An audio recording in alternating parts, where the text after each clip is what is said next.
Você tem veículo placa final 8? Tem? Então, nesta quarta-feira é dia de pagar o IPVA, se você optou pelo parcelamento. Carro, moto, caminhonete, ônibus, micro-ônibus é a terceira e última parcela. Os caminhoneiros têm um calendário diferente. Então, caminhoneiros que optaram pelo parcelamento do IPVA é a primeira parcela. E uma informação preocupante para quem se utiliza do transporte coletivo em Marília. A tarifa 30% mais cara, sobe de 3 para 3,80. É claro que ninguém teve um reajuste nessa proporção. Rando, nosso convidado, consultor econômico, um aumento muito pesado. Não, Rando? Um aumento pesado, porque se você olhar nos últimos 3 anos, tem tido aí de 3,5% a 4% no máximo de reajuste salarial. Mesmo que justifique, olha, faz 2 anos e meio, faz 3 anos que não reajusta, né, a passagem de ônibus, no máximo deveria ser 12%. E, além disso, tem um outro problema. Hoje nós temos um número de desempregados muito alto. Então, ficou muito puxado, mesmo para quem está trabalhando, muito puxado realmente esse aumento de 30% de uma vez só. Isso deveria ter sido diluído em alguns aumentos desse ano e no próximo ano. Não poderia fazer de uma vez assim aos 30% para resolver o problema da empresa de ônibus, mas fica muito sufocante ao usuário. E a gente continua falando sobre transporte. Privatização dos aeroportos. Começou na área federal e o governador Dória garante que também vai acontecer na esfera estadual e, inclusive, até o ano que vem, o aeroporto de Marília. Confira a matéria, a privatização dos aeroportos. O edital com a lista dos 22 aeroportos foi publicado hoje no Diário Oficial da União. A sexta rodada tem 3 blocos para concessão. O bloco norte é composto pelos terminais de Manaus, Tabatinga e Tefé, no Amazonas, Rio Branco e Cruzeiro do Sul, no Acre, Porto Velho e Boa Vista, totalizando 7 terminais. No bloco central está prevista a concessão dos terminais de Goiânia, Palmas, Teresina, Petrolina, São Luís e Imperatriz, no Maranhão. E no sul, são 9 aeroportos: Curitiba, Foz do Iguaçu, Londrina e Bacaxeri, no Paraná, Navegantes e Joinville, em Santa Catarina, e Pelotas, Uruguaiana e Bagé, no Rio Grande do Sul. É importante porque você dá previsibilidade para os investidores. Eles podem já se ajustarem, eles podem se organizarem para participar e vir concorrer a mais 22 aeroportos que serão lançados, que terão um edital, que terão um leilão lançado no segundo semestre de 2020, do ano que vem, continuando com esses ativos passando para a iniciativa privada. Vão poder concorrer pessoas físicas e jurídicas, empresas e consórcios. Eles devem apresentar projetos e estudos técnicos sobre como deve ser feita a concessão, expansão e exploração dos aeroportos. Além disso, as empresas terão que desenvolver estudos de mercado, de engenharia, ambientais e uma avaliação econômico-financeiro de cada bloco de aeroportos. Só vão poder concorrer as empresas que apresentarem uma lista de documentos exigidos no edital.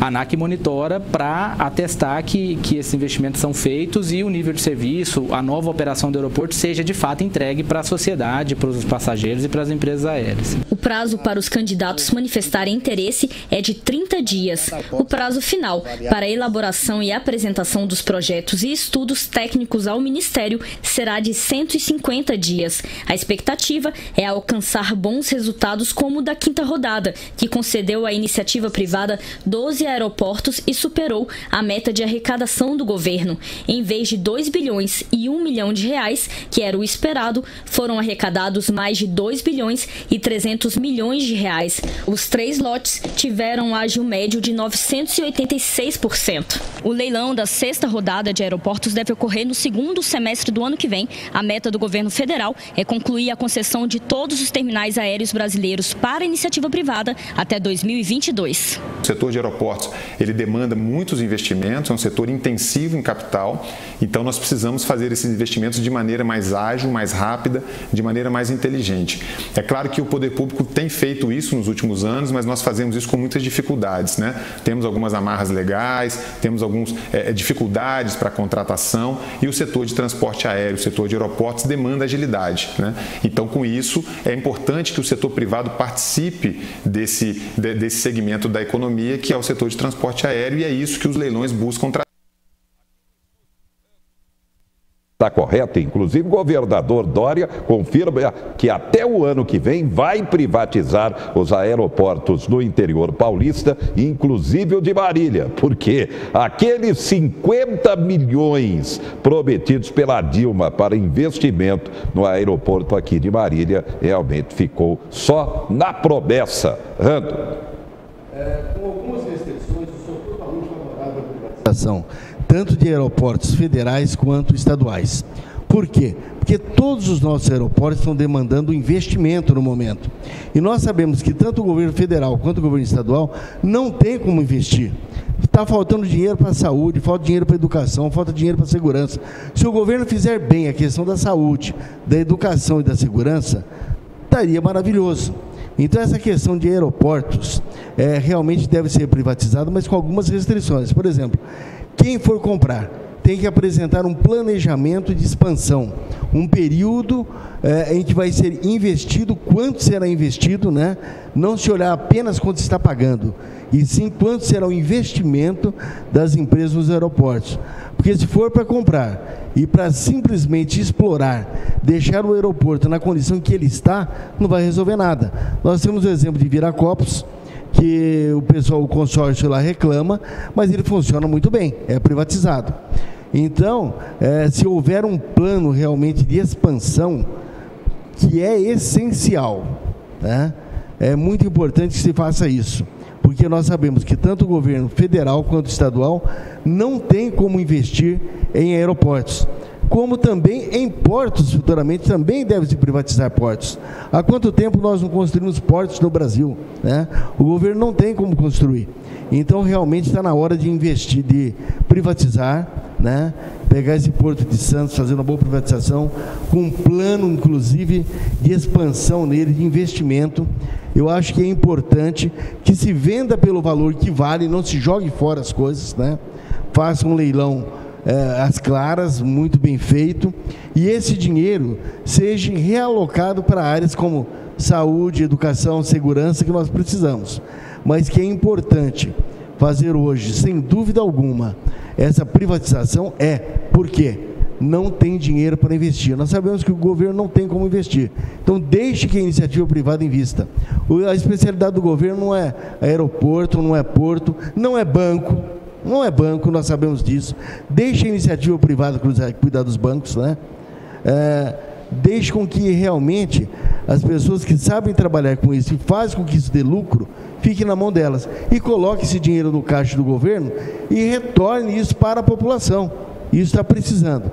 Então, tomando aí as devidas precauções de vender pelo que se vale realmente, ter um preço mínimo em cada aeroporto e ter um plano de expansão, aí eu sou favorável e acho que isso realmente vai funcionar muito bem no Brasil. Muito bem, o Rando veio aqui inicialmente para falar do não preparo dos brasileiros monetariamente, financeiramente para a velhice. De cada 10 brasileiros, a pesquisa aponta, meia dúzia não se prepara para o envelhecimento. Bem, deixa eu aproveitar mais um tema aqui. Reforma previdenciária. Liderança no Congresso garante que até julho a reforma previdenciária estará aprovada. E desta quarta-feira deve ser apresentado no Congresso o projeto da reforma previdenciária dos militares. Vamos até Brasília, as últimas informações do tema polêmico.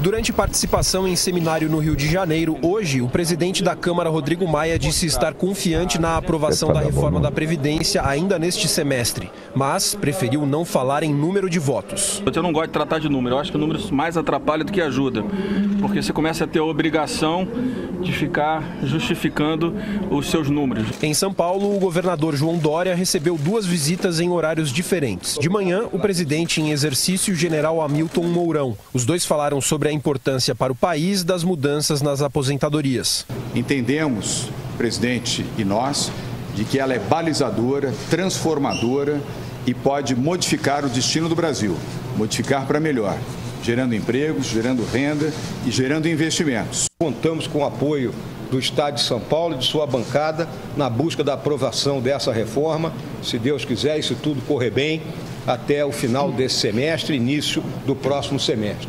À tarde, foi a vez do presidente do Senado, Davi Alcolumbre, ir ao Palácio dos Bandeirantes, na zona sul de São Paulo. O tema é o mais importante dos últimos anos, das últimas décadas. Entregarmos ainda esse semestre é um sonho como presidente do Senado. Em Brasília, o presidente da Comissão de Constituição e Justiça disse que vai definir o relator da reforma da Previdência na CCJ até a próxima quarta-feira. 4 nomes estão na disputa. Felipe Francischini não revela os candidatos, mas afirma que anunciará o escolhido assim que o governo apresentar o projeto de lei sobre a aposentadoria dos militares, o que espera que aconteça em no máximo 2 dias. A primeira sessão da CCJ está marcada para amanhã. De acordo com o regimento interno da Câmara, depois de 7 reuniões, a aceitação da PEC pode ser votada na comissão. O nosso cronograma montado seria a apresentação do relatório na semana que vem, lá pelo dia 26 de março, na terça-feira.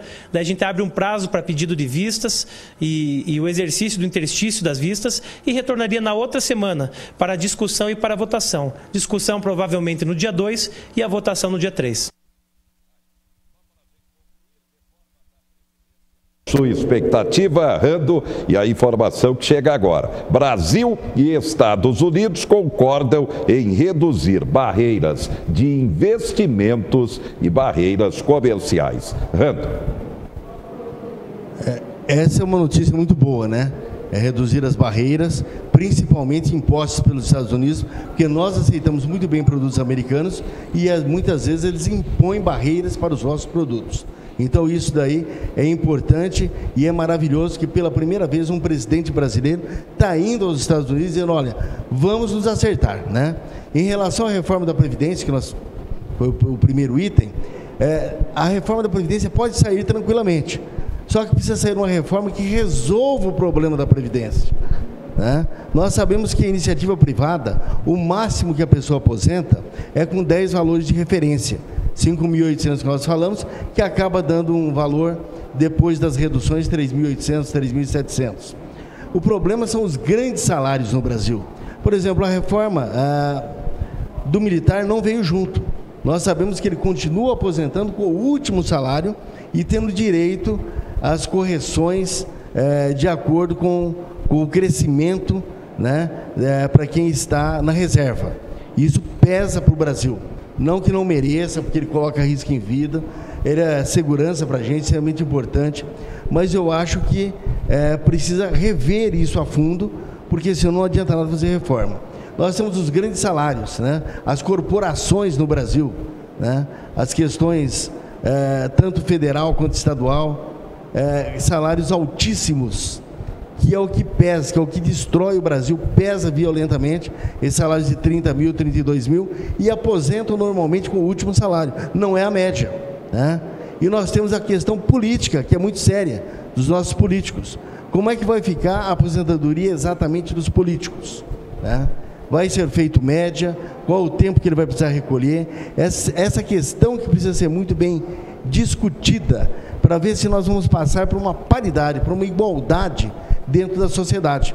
Senão não adianta nada. Nós vamos judiar das pessoas. Olha, não é mais 65, é 70, 75. Não adianta nada. Não são essas pessoas que estão pesando na Previdência. Está pesando é a elite, né? A elite realmente do Estado, a elite do governo. É essa que pesa realmente na Previdência. Como que fica essa elite dentro dessa reforma? Então nós não temos que ter uma reforma da Previdência. Como eu falo, a Previdência tem que ser reformada. A Previdência ela é para a Previdência. Ela não é para a saúde, não é para a assistência social. Ministério da Assistência Social atende o Ministério da Assistência Social. Ministério da Saúde atende a saúde. E a Previdência atende a Previdência. Aí eu te garanto que a Previdência não quebra mais. Então o problema não é aprovar a reforma da Previdência. O problema é reformar a Previdência para que ela daqui a 3, 4 anos não esteja mais estourada ainda. Muito bem. Obrigado ao consultor econômico José Mário Rando. Destaques do momento. Aluguel com vencimento agora. Contrato anual, reajuste 8%. Brasil tem 1.550 abortos ilegais por dia. São Paulo e Oeste de Barueri, decidido desta quarta-feira, a última vaga para a próxima fase do Campeonato Paulista. O São Paulo tem 2 pontos a mais que o Oeste e só depende dele. Joga em São Caetano do Sul contra o São Caetano. O Oeste recebe o Mirassol. Prêmio acumulado da Mega Sena chega a quase 35 milhões nesta quarta-feira. Campanha de vacinação contra a gripe vai começar no dia 10 de abril. Daqui a pouco, jiu-jitsu é destaque. O destaque de Marília na atividade esportiva. E é claro, os católicos não deixam passar em branco o dia de São José. A gente volta já já.